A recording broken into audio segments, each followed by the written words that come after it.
Magandang hapon po sa ating lahat. Welcome po muli sa isa na namang episode po ng Inklinasyon, ang inyo pong online program kung saan ating pong tinatalakay, kinikilala at tinataguyod ang karapatan ng mga taong may kapansanan. At syempre, kasama dito ang mga bata. Sa ating pong episode sa araw na ito, bibigyan natin ng espesyal na pansin ang Northfield Foundation, isa sa mga nangungunang organisasyon na nagsusulong ng karapatan ng lahat ng mga bata, lalo na ang mga may kapansanan. Sa kanilang pagdiriwang na ika-40 taong anibersaryo ng pag-aaruga, proteksyon at pagpapalakas ng mga bata at kanilang mga pamilya, inaanyayahan po namin kayong samahan kami sa pagbibigay galang sa kanilang kahanga-hangang paglalakbay. Sa tampok na ito, tatalakayin po natin ang mga pinakabagong balita or mga updates patungkol po sa mga makabuluhang programa ng Northfield. Susuriin din natin kung ano ang kanilang mga hinaharap na plano at bibigyan tayo ng pananaw sa kanilang magiging direksyon. So, wag po nating palampasin ang episode na ito at ang pagkakataon na malaman ang kanilang patuloy na dedikasyon sa paggawa ng pagbabago at pagtataguyod ng inklusibidad para sa bawat bata. So, lahat po ng ito at marami pang iba dito lamang po sa Inklusyon. At this juncture po, makakasama ko po sa araw na ito ang ang aking pong co-host, ang napakaganda po at syempre very vibrant, Miss Janine Cruzet. Hi Janine, kumusta po? Good afternoon, Miss Jen. Good afternoon po sa mga nakikinig po ngayong hapon na ito sa Inclination. Mabuting-mabuti naman po ako, Miss Jen. Ngayong araw Yan, na thank ito. you. Fresh na fresh from training from Malaysia ba? Yes po, last week. Ayan. Okay, thank you Miss Janine for joining me today. And of course, ang ating pong sign language interpreter, nandito po ngayon si Teacher Aisel. Teacher Aisel. Ayan. Hello, good afternoon. Kasama din po natin sa ating pong technical, of course, si JM, na ating pong director, si Ma'am Ina Figueroa. Of course, at the back end of this episode also, we also have our core member of Inclination, also a member of the Northfield Foundation, Sir Ranil Sorong. Okay, to introduce our guest for today, may I call in my co-host, Ms. Janine Cruzet. Janine. Yan. Good afternoon po ulit sa mga nakikinig ng Inclination Facebook Live program.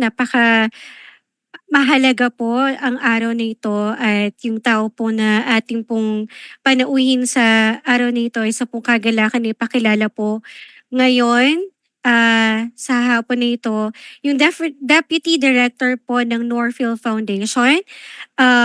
He's also a master in social work.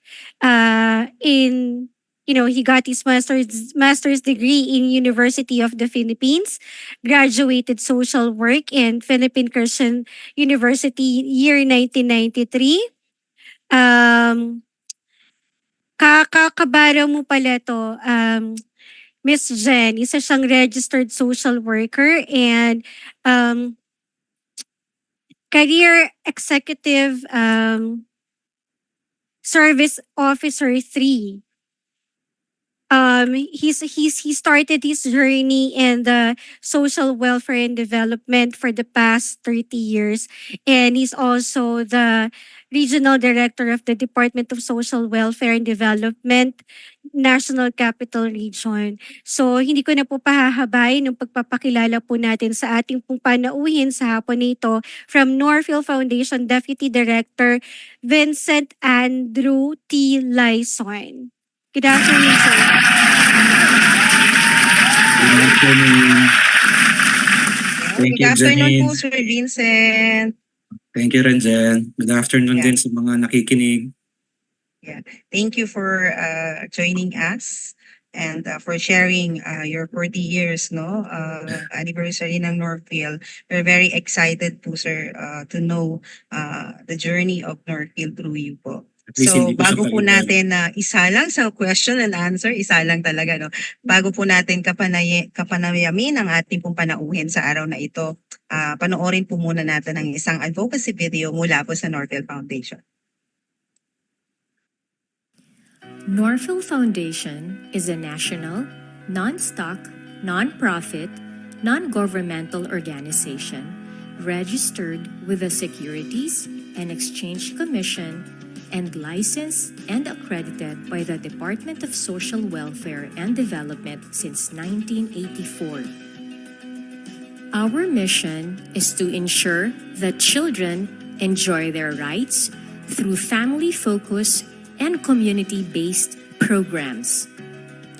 We strive to be a lead organization in upholding the rights of children who are neglected, abandoned, and with disabilities. Through the years, we have been able to serve over 41,000 children and youth with disabilities through our Enable Communities for Inclusion and Partnership for Inclusive Development programs. Thousands of children found caring and loving families either through adoption or foster care through our child care and placement program. Thousands of social workers and social development workers were trained through our Norville Training and Research Center. Our programs use multi-level and comprehensive approaches and interventions. To know more about Norville, feel free to visit our website or our Facebook page. All right. So, yun po ang short video about Norville Foundation. And malalaman pa po natin ang patungkol sa organization na ito through our guest speaker for today. So, Sir Vincent, kumusta po kayo, sir? Kumusta Ayos po? lang. Okay lang. Ayos lang po. Tumatanda Kayo na, po pala 40 ay years na isang... Ayan.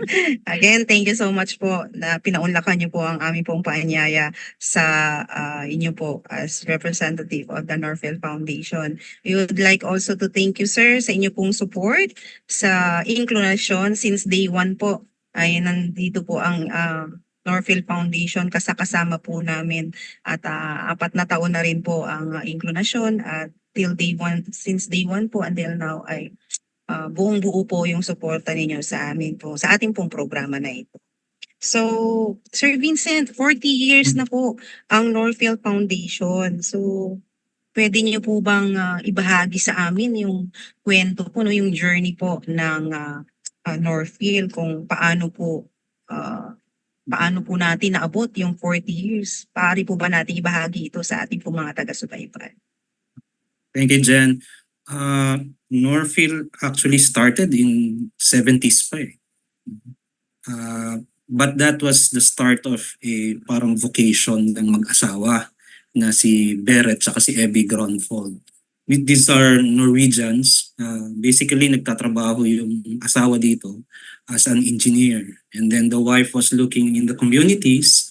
As nakita nila na parang there is a need in the community kasi parang maraming neglected children, kakalat-kalat, tapos mga nanay walang ginagawa. That was at the time. That was early 70s pa. And then they came up with some projects na parang makatulong doon sa mga nanay just to make them add some more income, make sure that they are able to provide the child care needed para doon sa bata. And then they were met by Miss Angela Maria Pangan, our former executive director, was just passed last year. No? She was asked to come up with a proposal for a 5-year program for community development for Norwegian administration or the Norwegian government at that time, the one that funded us. Actually, they approved the proposal. So ang initial project ni Norville was on community development. That was in 80s, no? And that actually started the 1983 registration as a foundation. So kaya siya 40 years, no? Although it actually started earlier, pero the official date talaga is the 1984 actually na registration sa SEC.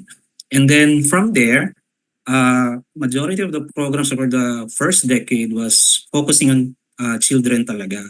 So child care and placement, no, yung mga foster Yeah. care at adoption. Andun tayo sa mga unwed mothers kasi marami nun medyo may stigma pa, di ba? Pagka buntis ka, wala kang asawa, No. malaki ang stigma nun. We had some sort of a center here that takes care of the mothers, no, until manganak sila. And if they put it under adoption, then we process also the adoption. So ganun yung sa child care and placement. On community development, kung natatandaan ninyo yung mga sinaunang cooperatives, yung mga cooperativism, nandun din si Norfield noon ng mga 90s, no? May livelihood projects, no? May mga micro-enterprise projects, microfinancing, may pautang sa barangay.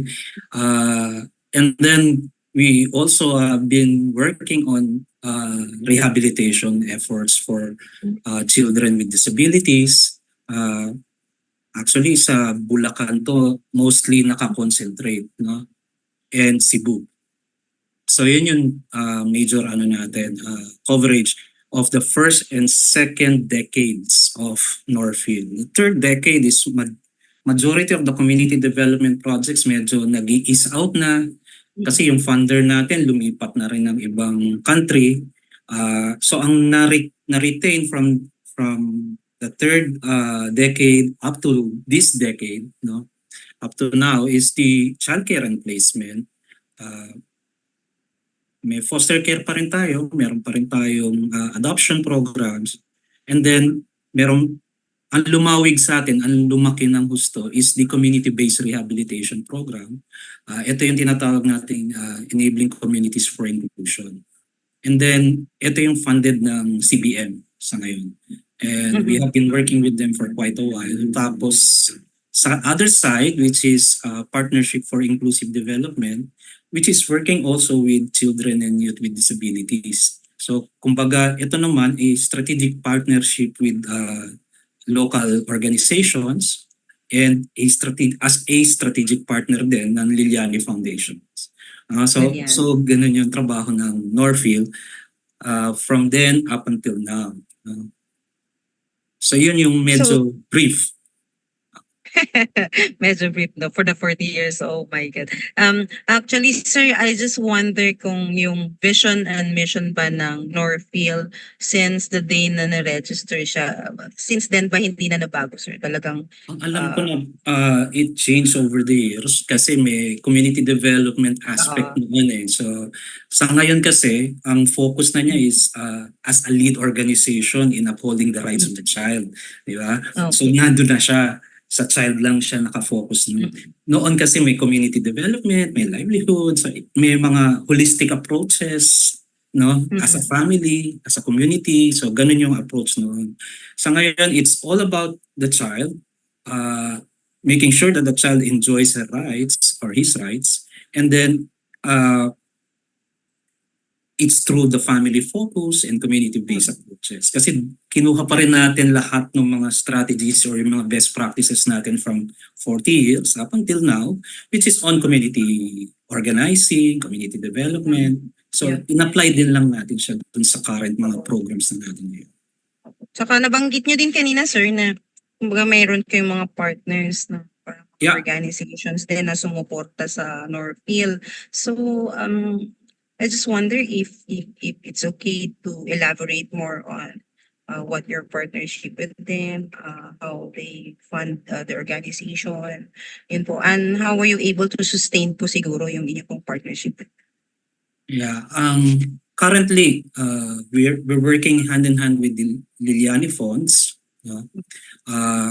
Since 2015 pa sila nating kapartner. So, and then we work hand in hand with them on Partnership for Inclusive Development. They're supporting projects for children and youth with disabilities, especially on health, yung mga treatment, therapies, etc., assistive devices. So nandun tayo sa trabaho na yon. We are actually we are getting funding support from Liliani Funds to support our local partner organizations na 16 na may mga specialized na services for children and youth with disabilities. So ganun yung style ni Liliane Phones, no? So we partner with them so that we will be able to provide the support to our local partners na nasa baba talaga. Just making sure that the services are accessible to our children and youth with disabilities. Hindi na nila kailangan pumunta pa sa malalayong hospital o malalayong lugar, but basically it's right there, right in their vicinity. The other partner natin is Christian Blind's Mission or CBM Global. They are actually funding our community-based rehabilitation in Okay. Northern Samar, Biliran, and Ilocos Sur. No, ang funding naman nila is on the community organizing work, no, na mangyayari doon sa baba, making sure that when we leave the area, the organized people's organization dun sa loob, no, ng area would be able to represent themselves, advocate on their behalf in terms of making sure that services are accessible, no, nakukuha talaga Yes. ng mga bata.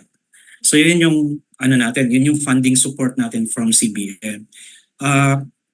Previously, we have funding from NORAD, yung Norwegian government, also from Adoptions Forum, which is another segment within the Norwegian government, and Netherlands. Tapos may mga iba't iba tayong partnership with embassy, no, sa Department of Foreign Affairs and Trade with Australia. And then we also have the French embassy now na kapartner din natin. These are small projects, but basically they are providing support, strategic support to our existing projects then.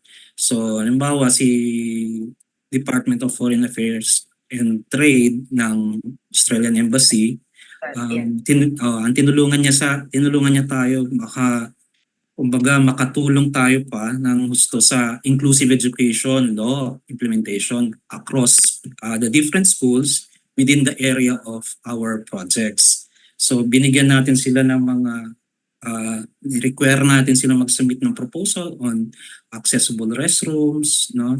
Sa ngayon, we will be requesting again another set for this year, hopefully. While the other one for the French Embassy naman, ang support niya is on the search, reconnection, and reunion ng mga dating adoptees. So yun yung mga projects natin ngayon. Yun naman yung mga partners natin sa ngayon. May mga partnership pa rin tayo sa baba, of course. Yung sinasabi nga natin doon sa Liliane Funds, hindi lang si funder ang kapartner natin, pati yung si implementer ang kapartner din natin, si local partner organization. Mga 17 sila ngayon, no? Spread across nationwide. So sila yung sinusuportahan din natin ngayon. Wow, amazing, no? Talaga nga naman, ang mga funder kasi, mga partners natin yan, hindi rin talaga sila basta-basta magsusupport kung hindi rin sustained yung integrity ng isang foundation. And with the 40 years in service ng Northfield Foundation, so I guess yung numbers ng partners po ninyo will speak really kung gaano po kabuti at gaano po, kumbaga, makabuluhan yung inyong pong programa para po sa mga children or mga bata po. Miss Janine, baka may katanungan ka kay Sir Vincent. Kasi po yung Northfield Foundation, kilala nga po siya sa pagtataguyod po ng karapatan ng mga bata at mga youth with disability. So, ang tanong ko po, Sir Vincent, ano-ano po yung mga advokasya or yung mga programa po ng Northfield Foundation specifically for children and youth with disability po sa ngayon? Sa ngayon kasi ang sinusuportahan natin yung enforcement ng batas ng inclusive education. So sabi ko nga kanina, we are working hand in hand with the schools sa baba, no? Especially on the areas that where we work, no? In Samar, in Northern Samar, Biliran, and Ilocos Sur. So through that, we are actually helping out. Tapos we also work hand in hand with NCDA on some of the laws na gustong ipasa, no? I think in one of those studies pa nga yata yung sa ano nga ba yun, Ranil? I think that was discounts or yung support, parang pension support na katulad ng ano. We're actually helping out on that end. making sure that we are able to provide our inputs. Tapos we're working with Congress on that, on some specific laws also that would need our participation also, especially yung mga mga beneficiaries natin in supporting for whatever policy they are actually lobbying. So nandun tayo sa ngayon, pero ang primary kasi natin is enforcement pa rin ng ating inclusive education. Mhm. Parang sir, you're pertaining po ba dun sa sinasabi niyo po kanina na tinatanong yung kay Sir Rini, ito po ba yung Disability Support Allowance Bill? Yeah, that's right. Yung disability support allowance. We Ay- were also asked to review it, provide inputs to it. So we were able to submit it to the concerned organization that was representing the whole of the NGOs. Mhm. Tapos sir, bakit po particular lang po yung inyong advocacy sa children and youth with disability but not the whole persons with disability? Meron po ba kayong special heart for or special reason why your advocacy and even your projects and programs are specifically focused on children and youth with children and youth. disability? Mhm. Child can wait. A child can't wait. So, yun talaga ang priority namin. So, we parang ang expertise kasi rin ni Norfield is on engaging and working with children. So, talagang doon siya tumutok ng gusto. Doon siya tumutulong talaga ng gusto. But, Oo, kasi dun sa kwento ni Sir kanina, yeah. talagang yung pero- observation sa community. Pero po, Miss Jan, gusto ko rin malaman, are you also wanting to explore more about disability, not disability rights, and not only for children and youth with disability, sir? Do you want to also explore other rights, like for example, women with disabilities or indigenous people with disability? Yung mga yung mga ganong pong perspective. Sa trabaho natin sa community, Mm. we can never work without those people, women, men, no, even local government units, no. So lahat halos ng sector natin natatahi naman natin siya dyan. But as to making it the focus of Norfield, we may probably, if there would come a time that we would probably have the necessary capacity for it, then Mhm. why not? No, but rest assured that our program, even if its focus is on children, we still have engagements with women, especially mothers, no, Mm. mga nanay ng mga bata. That's the usual representation naman natin and the advocacy that they do on behalf of their children or their child. So yun yung nangyayari naman sa baba talaga. So we work with them, we work hand in hand with them. But as to the focus na women's needs, Mhm. I think Norfield as an organization would probably require a refresher course or a reorganization for that matter kasi Yeah. it's not the expertise kasi ni Norfield sa ngayon. But don't worry, who knows? Di ba? Yeah. Sana po dumating yun, sir. Wish ko. Actually, And siguro, yes sir, go ahead. actually kinukulit nga kami nung iba na bakit hindi kayo mag-branch out sa Mhm. disaster, no? Kasi Yes, sir. sa humanitarian assistance. Yes. Sabi nga namin by the name in itself, disaster. Mukhang hindi. Yan talaga. Yeah. No, mukhang mahihirapan talaga kami. But nevertheless, we were actually being Hindi naman kayo asked sarado to- to sa mga Hindi to rin opportunity. naman. We actually cooperate naman and collaborate in terms of humanitarian assistance on the ground. But as a primary project, we probably would require capacity building. Mhm. And concerned pa rin naman kasi ang mga bata or mga kabataan pagdating po din in terms of disaster. So, Mhm. So, hopefully, I think yun ang unique sa Norfield, no? Since day one na na-establish yung organization, yung focus talaga nila, alam nila na dito, ito talaga yung focus ng pagtulong, yung intervention at na-identify nila yun, which is yung mga bata talaga at mga kapatid. Pero sir, itanong ko na lang din kasi sa 40 years in service po ng Northfield, with the helping the children, the youth with disabilities. Ano po yung parang pinaka matinding challenges ng organization or foundation po ninyo na na-experience po ninyo? Could you share, sir? Well, the usual, just like any other organization, we always have a problem with resources, Mhm. human and financial. On the human side, mabilis ang transition or turnaround time ng mga turnover pala ng mga staff. No, they would probably work for you for the next 2 years, and the third year mawawala na.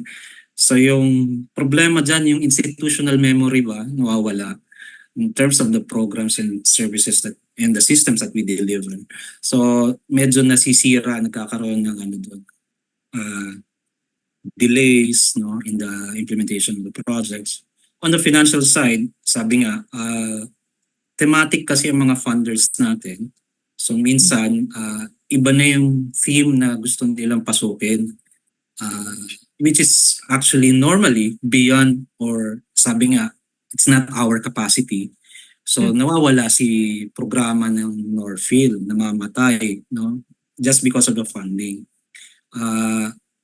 So yun yung kahit anong gawin mong parang proposal submission, no? Lahat na lang nirequestan mo, lahat na lang nilapitan mo, you raise funds, pero wala pa rin.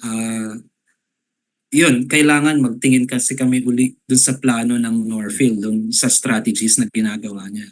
Are we still relevant or are we still significant? So, kaya nung last year, we were able to come up with a new strategic plan for Northfield. Basically, transitioning din si Northfield. Making sure that it is supporting itself on its own funding. So doon tayo kumukuha ngayon ng lakas na hopefully we can decide on future kung makakuha kami ng medyo malaki-laking pondo from our fundraising, from our resource move.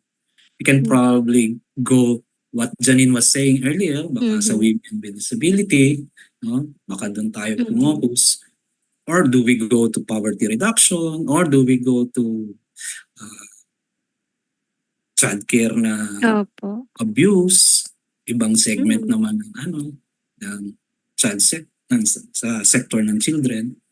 Yun. So, hopefully, kasi kung may pera ka ng sarili mo, then you can decide, di ba? You can dictate. Opo. Yun yung medyo problema namin sa ngayon. That's why we have a lot of fundraising na nangyayari. Medyo Anyway. patong-patong, sunod-sunod. Oo, parang common din no na challenges sa mga ibang organization or foundation, yung resources din po talaga. Yeah. Sir, I just wonder sa dami po ng partners po ninyo when it comes to implementation. Buti sir hindi po nagkakaroon ng parang although siguro isa din yung mission vision or nakaangkla din sa ibang priority areas ng ibang partners po natin. Hindi ba nagkaroon ng conflict, sir, in terms of kung iba-iba yung ating pong mga funders? Iba-iba naman din kasi yung themes sa ngayon. Although halos pare-parehas ng services, iba-iba yung approaches sa baba. No? Community-based rehab yung isa, which organizes the community to make sure that they access the services. The other one, na may health, education, participation, meron mga ganung components din. But it's not necessarily organizing the communities, but making sure those services are available in the community level. So medyo may pagkakaiba lang sila sa approach, no? So yun lang naman yung kakaibahan. Approaches. Yeah. So it's on the approaches, but the services most probably would be the same. Yes, sir. And then, of course, si childcare and placement, kakaiba talaga ang segment ng Kasi sir, maraming nanonood na organization ngayon, and with your experiences po in your Foundation. So marami po talaga kaming matututunan. Even kami po dito sa core members ng Inclunation. Kasi belong din kami sa iba't ibang organization. I for myself, I'm from the PIDAO din po. So I'm also involved sa mga different organizations. So maganda pong na-share po ninyo yung mga ganun na strategies and challenges po na na-encounter. Sir, for the years in service, meron po kayong tema ngayon na napili. Could you share po kung bakit po yun po yung napili yung theme for this 40th anniversary ng Norville? Yeah, so the theme ng Norville ngayong 40 years old na siya is building better future for children, no? So hindi siya nalalayo kasi dun sa vision pa rin ni Norville, and pati dun sa strategic plan na ginawa, it's actually for the next 3 years, it still is building better future for children, no? Yeah. Doon pa rin talaga tayo papasok. We went through parang some samples of the themes natin for the year, but this one was the best one that we found to be apt and just appropriate for the 40-year anniversary celebration. Yeah, thank you for that information, sir. Miss Janine, baka may gusto ka pang additional na question kay sir? Sir, di po ba sabi nyo, you're also in the 30 years na po kayo sa service. So based on your experience, ano po yung mga programs and projects po ng Norville Foundation that you think or you believe made a great impact or transformative change po for the lives of children and youth with disability? Yung isa pong program or projects na ginawa po ng Norville Foundation na hindi niyo po makakalimutan, sir, in 40 years. In the 40 years of Norville, 30 years of work ko, I think 1990s ako dito nag-start magtrabaho eh. Pero Opo. umalis na ako noong 1995, no? And during that time I was a community development worker. So medyo maganda yung engagement noon, community based then, we were organizing the community, pero towards cooperativism. So it's more on making sure that income generation in the community is high. As against to now, which is different, which is more on ensuring protection and nurturing care. Yun yung maganda kay Norville sa ngayon, no? I think the evolution, it could probably be good to have Norville to have a comprehensive type covering experiences in the past. Ilalagay natin ngayon pa rin sa community-based rehabilitation. May livelihood component, may health, may education. So parang mekus-mekus ba ng iba't ibang strategies ni Norville na dinaanan niya. So, Pero ano po doon yung may impact po talaga? And even sa iyo personally po, Sir Vince, which of those projects that you did with Norville made a great impact in your life and you realized na this would really, may not only make a difference sa buhay ng mga children and youth with disability, but also made a difference din po sa life niyo as a social worker? Yung aking unang trabaho ko kasi si Norville. So it's really a big impact into my life. And that approach, yung community development, first time I saw it work on the ground, kitang-kita mo na kagad talaga yung change, yung transformation ng community. You would see immediately once projects like yung binibuild namin nun is consumerism. May consumer stores sila, meron silang live hog racing projects, may credit sila. So malaki yung entrepreneurial mindset nung 1990s, malaking bagay siya eh, no? You change really the paradigm of the, parang 'di ba noon ang perspective sa farming community, isang anihan lang tayo tapos na. Pahinga na tayo but this one is not. It gives you the alternative sources of income, making sure that wala kang patay na oras, make sure that your children will be fed well, will be provided with all the needs for school. So nandun siya. So malaki talaga yung impact niya. Maganda siya kung maisasama pa siya ngayon dun sa approach ng CBR.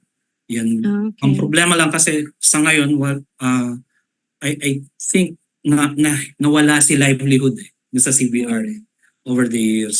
Sa Northfield but I don't know for the rest. Pero for Northfield, si livelihood ay I think lesser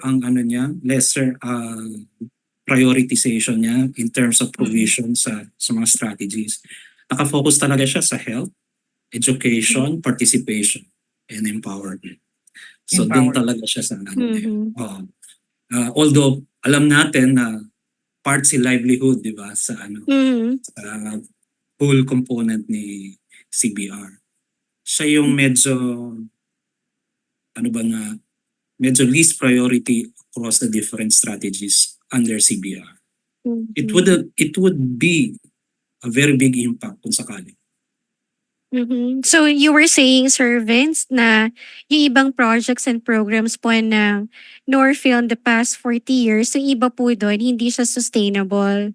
So dapat i-push pa rin po sa ngayon or sustainable naman po siya and um, nagkakaroon pa rin naman po ng impact sa buhay po ng mga children and youth with disability.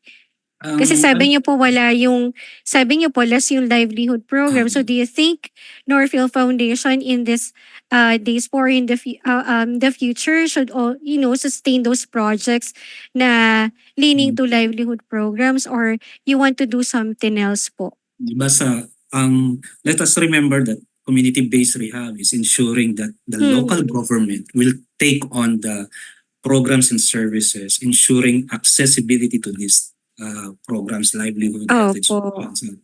Yun yung ginagawa ni Northfield. Mhm. Yun yung sustainability niya. Pag umalis siya sa isang area, he makes sure that the LGUs are able to cover all the things that have been implemented. Kumbaga, meron tayong transfer of technology, Mhm. ensuring yung next generations sa access pa rin sa service, no? Mhm. So yun yung ginagawa ni Northfield. It's not sustainable in a sense na si Northfield pa rin ang gagawa. Provide, yes, Uh, sir. Ang Mhm. magpo-provide na dapat kasi, di ba, remember NGOs are Yeah. actually complementary with the work with the government. So, Mhm. ganun lang talaga siya, Janine. We try Yes. to demonstrate, parang demonstration, di ba? We try to Kaya demonstrate. you Northfield po, sir, you're just bridging other Mhm. po, like the government That's the right Giving term. them, bridging them to the parang other providing sources. Yes, bridging the providing gap. the technical assistance. Yes, making Mhm. sure that the gaps are closed once we get up.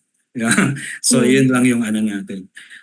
Kasi alam naman natin, di ba, every 3 years napapalit ang mayor. Yeah, tama, So sir. pagka hindi siya priority, wala na naman. Mhm. But once it becomes an ordinance or a law inside the local government, then probably it would be sustained. No?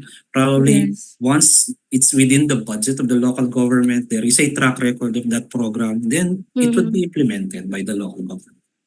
Let's Yeah. just hope. Diba? Let's Yes. just hope. Mm. But nevertheless, yun yung approach kasi talaga. No? We can never sustain projects and Northfield will do it for life. No. Mhm. We will always rely on making sure that the government takes on that cudgel and ensures that all these services are being implemented on the ground. Mhm. Miss Jenny, Yeah. may tanong ka? Yeah, actually, ang Northfield, meron silang branch sa Ilocos Sur. I was once din kasi, sir, na parang naging leader sa regional level dito sa Ilocos region. So, nakita ko din talaga yung malaking tulong ng Northfield Foundation, no? So, I just wonder, sir, yung pagpo-put up ng mga branches, how do you do it? I mean, ano yung qualifying, parang ano yung Election kinoconsider ninyo? criteria. Oo. Bakit the certain areas merong Northfield Foundation and for some, yun po. Gusto ko malaman kung how does it work? Yeah. Ang usual, di ba, we look at the magnitude or gaano kalaki talaga ang magiging coverage sa isang particular area. Gaano karami ang batang apektado dyan. So yun yung titignan natin. Is the community or the area have this very high incidence of poverty. Titignan natin yung iba't ibang sitwasyon, social, economical, alam mo yun, yung tinitingnan natin mga profiles. No? Those things, titingnan natin yun. Isa yun sa mga criteria na ina-assess ng Norfield. At the same time, this one is being presented also kasi may mga priority areas din yung funders natin. So once it's within the priority area, then we propose based on certain criteria. Most of the time it's magnitude, it's the frequency of the situation or of the critical incidents. Diba? Normally, lagi bang dinadaanan ng bagyo yan? Diba? Pagka laging dinadaanan ng bagyo, most of the time mataas ang incidence of poverty dyan. Marami bang children with disabilities, anong type of children with disabilities ang mataas dyan sa area na yan. So yung mga ganon, ginagamit natin yung mga datos na yun to assess whether sino yung mataas, then most probably siya yung pa-priority natin. Sino yung mas maraming affected by disaster, no? Isa rin yun, titignan natin. Is the incidence of poverty high? So kung maraming mahihirap sa area, so yun yung mga segments na ginagamit natin to prioritize. Yeah, and actually, kasama din kasi namin ang Norfield Foundation dun sa RCTA sa Region 1. So, I think isa rin sila sa naging daan na nag-contribute pa doon sa parang ordinance na nagkaroon ng social pension sa Ilocos Sur. So, malaki talaga ng tulong ng Norfield Foundation. So, I think that's one of your best practices din na parang binibigyan natin ng technical assistance yung mga LGU on how to more further the programs and services, particularly, actually hindi lang sa sa children, cover na niya lahat, accessibility. So, sir, ano pa po yung mga yung parang you consider as best practices ng Northfield na pwede niyo po bang ibahagi yun sa amin? And at the same time, sir, sa dami po ng accomplishments po ninyo, well, I guess marami na rin po kayong mga awards and citations maybe na nakamit. So, would you like to share it with us po? Thank you. Yeah. Ang pinaka best practice talaga ni Norfield is yung community-based rehabilitation. It's the from the program in itself, from the policies niya, from the modules that we use, it has actually evolved over the years. Kasi ang tagal na niya since 80s pa yan. So we've been implementing that. Nung nagkaroon ng chance na maging batas sana siya, no? Si Norfield na lang pala ang natitira yata na nagsi-CPR. So I think you could readily consider Norfield's best practice would be its community-based rehabilitation. And of course, yung sa child care and placement, yung ating mga social workers dito sa foster care, because we have actually established a network of foster families. Ito yung kumukuha ng mga bata na inabandonan ng mga magulang, inabuso ng mga magulang, kailangan ng temporary family o parental care. Dito sa nakikita na best practice ni Norfield, kasi even without the funding, tuloy-tuloy pa rin yung trabaho sa kanya, no? So maganda siya na tignan on a context of program design, no? What is within the design that makes it best, and it's actually kasi implementing without funding, medyo malaking yan, di ba? Unlike all the rest of the projects, you're implementing because you have funding. But this one is working without the funding, and it's actually generating or using its own fund source. No, sa adoption kasi may fees. So dun siya umiikot ngayon. So yeah, I guess that's the best practice. Sa ngayon kasi ang award ni Norfield usually sa regional level ng DSWD, we're usually recognized as one of the social welfare and development agencies na active makipagtrabaho sa local government, sa regional government, so pati sa national government. And we are also recognized here at the national government. National level.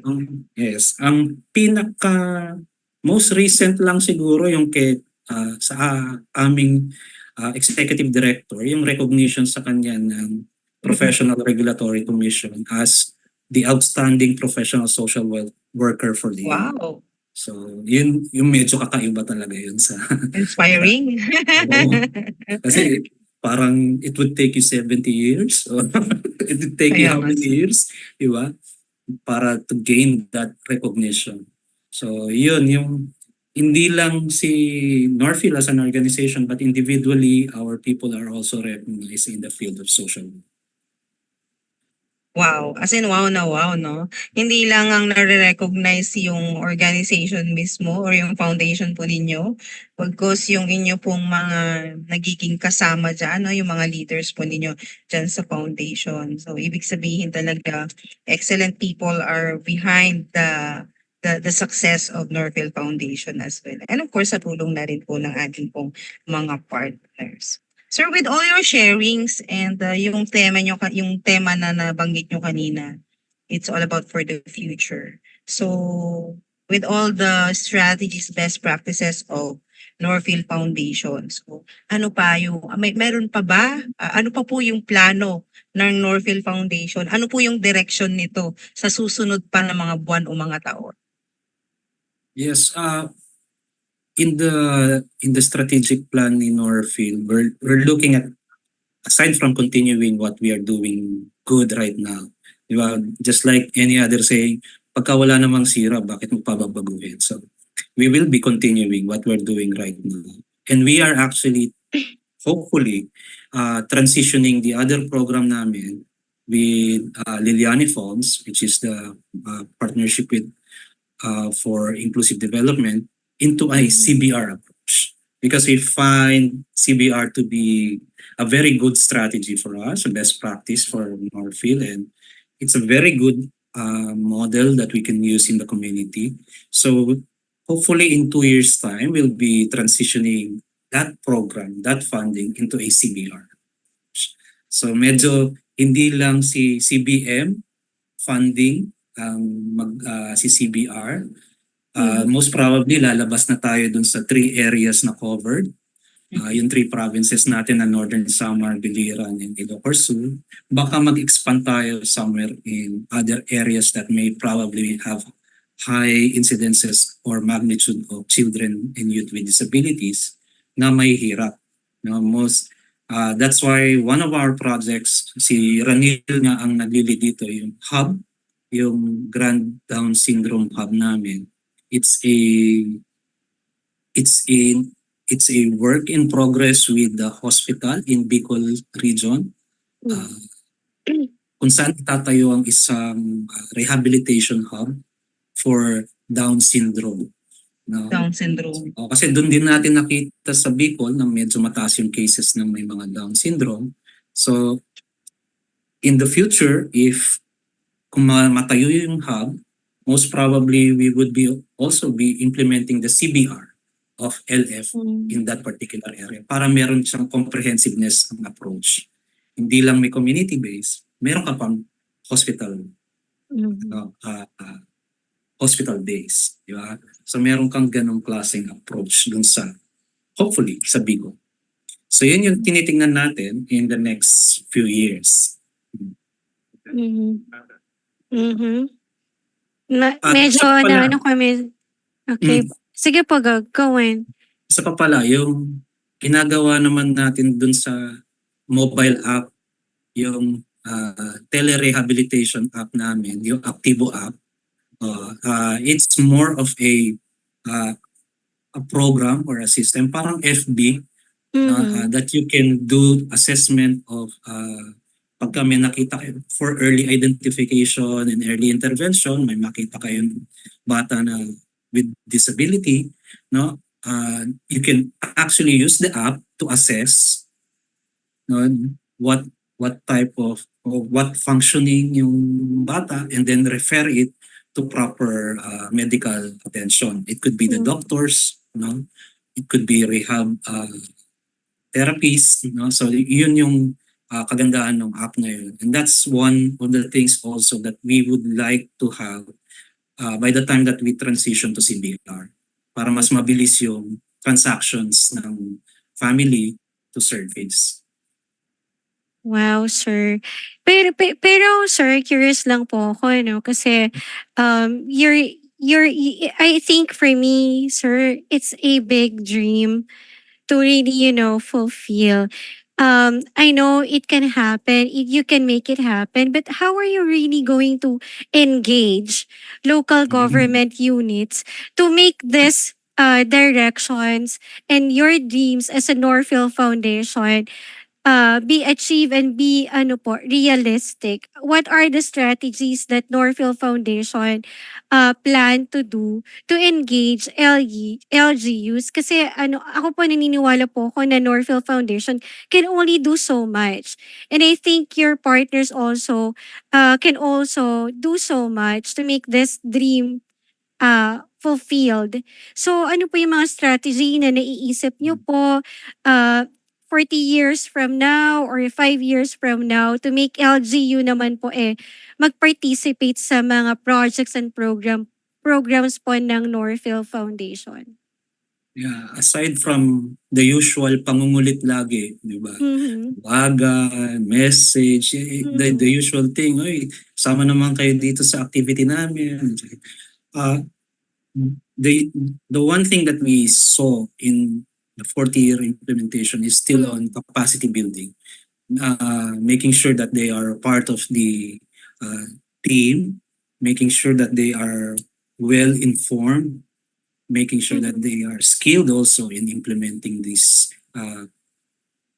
program. So medyo nandun siya talaga eh.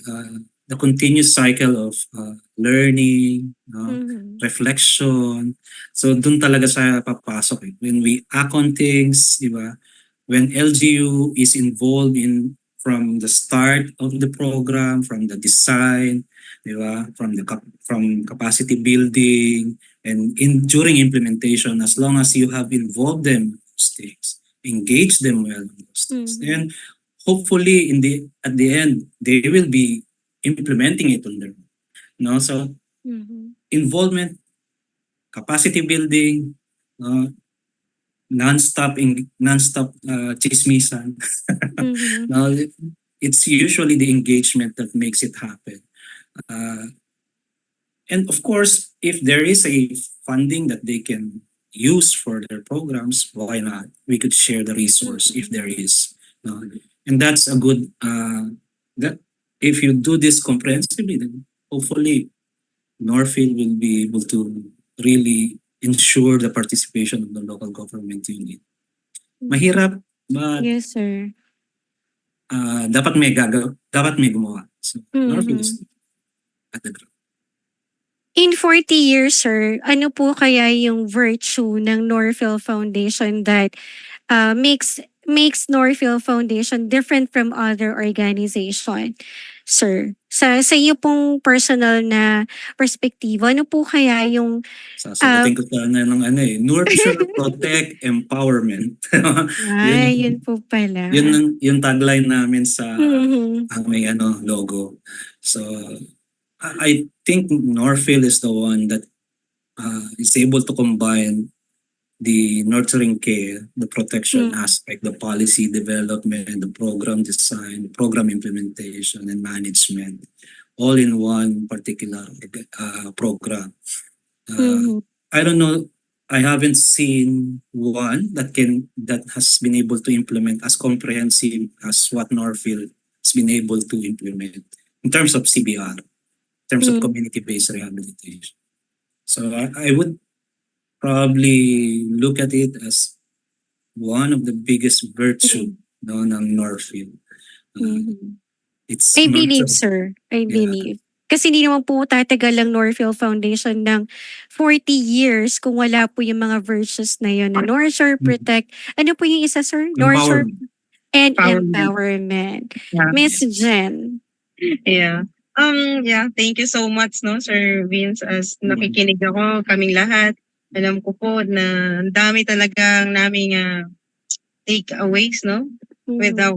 our session or with this episode na kayo po yung aming guest. So, Sir, ano po kaya yung mensahe niyo po sa inyo pong mga partners din and sa mga beneficiaries sa ating government? And parang last, ano na rin po ninyo, sir, parang message ninyo, no, since Time check po tayo. Medyo natapos na po palang 1 oras. Yeah, bilis. Haba-habang usapan, no? Parang Mm-mm. kulang nga 1 oras para malaman po natin ano pa po yung mga strategies ng Norphil sa kanila pong na naabot po nila yung yung kanilang 40 years in service. So, any message po, sir? Yeah, Norphil would like to thank and recognize the significant partnership that we have had with beneficiaries, especially kasi parang may individualized talaga tayo ng engagement. Thank you also, and we appreciate the partnership with the local organizations that we have dealt with over the past how many years, no? Over 4 decades. And hopefully they have succeeded, no? And for those that we have been partner now, we are actually still in partnership now. We are thankful that they have been able to implement and be of service to the children. Kasi in the end, yun naman ang hahanapin mo, di ba? Were they able to really reach out and provide the services needed for the child and ensure that the child develops, into a very good whatever targets that we have had. And then also, of course, sa local government, the non-stop engagement, kakulitan, I think this would be for life within Northfield. And we would still be, rest assured that we would still be continuing our technical assistance. And if there's resource to augment, why not? No, so we could actually share. Northfield will still be here for the next few years. And hopefully you would also still be with us, working with us. Mhm. So, yun lang. And sana makita ninyo bukas yung celebration. Ayan, thank you so much, Sir Vince. Sir, may pahabol lang po na question, no, from our viewers. From Mr. Glenn Manalaysay. In terms of participation, are you keeping training in accessing the budget of the LGU through AIP?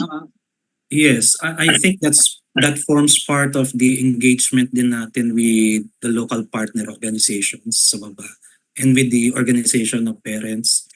Usually we provide the training in terms of proposal making, the investment planning ng local government, how do organizations fare with the planning stages, saan tayo papasok. Those things are being provided for, but it's in selected areas for those that are implementing community-based rehabilitation. If indeed there will be a need probably for a national training, yes, we can probably come up with it. Probably we could ask and share with Inclination when and where and how much would it cost. So hopefully, yeah. Kasi sa ngayon, ang hawak ng mga trainings natin is on childcare and placement and on CBR, but more on the rehabilitation orientation or on the program in itself, program orientation. Thank you so much, sir. And thank you po doon sa message niyo po kanina. Sir, kung sakali po na meron pong mga interested po na makipag-partner po sa inyo, paano po namin kayo ma-reach out?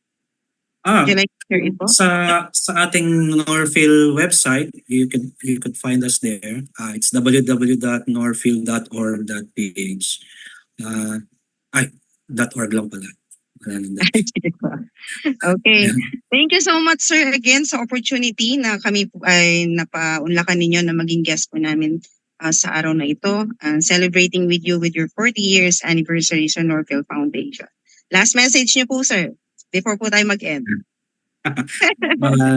Kita-kita tayo sa ground, kita-kita tayo sa field. Thank you so much po, sir. Congratulations, Sir Congratulations Vince. po. Opo. Salamat po. Salamat. Ayan. Maraming salamat Jen, po mga pasalamatan kaibigan. natin yung Northfield. Isa sa mga original no na core member ang Northfield at nagbibigay din ng pondo sa inklusyon, di ba? Yes, sir. Actually, na-mention ko natin yan kanina, unang-una. Siyempre, hindi po natin makakalimutan yan. Sapagkat ang Northfield Foundation po talaga ang isa sa pinaka-una na talagang sumuporta po sa inklusyon since day one na na-conceptualize po ito. Andyan na po talaga ang Northfield Foundation. Kaya naman po, isang pasasalamat din po sa ating pong mga iba pang partners and other announcement. Yan, JM, pakiplay po ang ating video.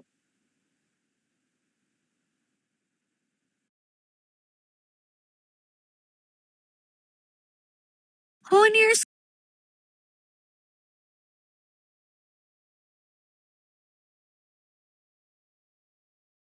skills for our Facebook. Hone your skills, gain experience, contribute to a meaningful cause.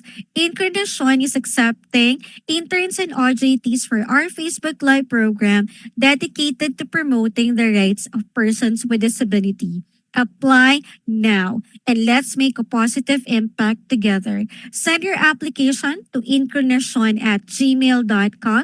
It's incarnation@gmail.com. INKLUNASYON@gmail.com and address it to Incarnation Core Group through our technical assistant, Joanna Marie David. May mga disability-related topics or issues pa ba kayo na gustong pag-usapan? Ano pang hinihintay ninyo? Makipag-ugnayan na sa Incarnation dahil sa Incarnation, laging may inklusyon. Ipadala ang inyong reaksyon, komento, rekomendasyon, or suggestion sa aming email address incarnation@gmail.com incarnation@gmail.com INKLUNASYON@gmail.com and address it to our Incarnation Core Group through our Technical Director, Ina Figueroa. We would like to thank our sponsors and partners, CBM Global Disability Inclusion, Philippine Coalition United Nations Conventions on the Rights of Persons with Disabilities or PCUNCRPD, INET Philippines, Northfield Foundation, CISO, Philippine Partnership on Children with Disabilities or PPCWD, Liliane Funds, Deaf Blind Support Philippines or DBSP, Philippine Chamber of Massage Industries for the Visually Impaired or PCMIVI, Provincial Government of Batangas, PIDAO Pangasinan, Regional Associations of Women with Disability or RAWWD Region 1, Mabini Movement, and of course, the ASEAN Enabling Master Plan 2025 Coalition. Thank you. Ayan, Janine, napakabilis ng oras, ano? Isang oras na naman ang natapos na ating pong episode today. And for those po na nanood sa atin pong episode na 40 years anniversary ng Northfield Foundation, maraming salamat po. Nawa po na wag po kayong magsawa sa pagsubaybay, pagsama po sa amin sa kada linggo po ng episode ng Inklusyon. Tandaan po natin na ang ating pong advokasya para sa taong may kapansanan ay para po sa lahat. Involved po tayong lahat dito. Kaya naman po sa lahat ng organizations of persons with disabilities, foundations, mga CSOs, at ang even ang ating mga persons with disability affairs offices. Kayo po ay aming inaanyayahan na manood po ng Inklusyon, ang ating pong online program na tumatalakay patungkol po sa empowerment ng mga persons with disabilities. Every Wednesdays po yan, 3 to 4 p.m., isang oras po ng talakayan. At sa susunod po na na Miyerkules, yan, ang ating pong episode ay Heroes on Sports. So, tatalakayin po natin at bilang pagsa-celebrate po ng National Heroes Day, ang ating pong mga guest ay mga advocates po for persons with disabilities who are engaged on sports. So with that note po, maraming salamat and sama-sama po tayo next week sapagkat ito po ang ating programa para po sa mga taong may kapansanan. Sapagkat ang layunin po natin ay magkaroon po ng inklusibong komunidad na kung saan ang mamamayan ay tanggap ang lahat at walang maiiwanan. Inclusion, now na.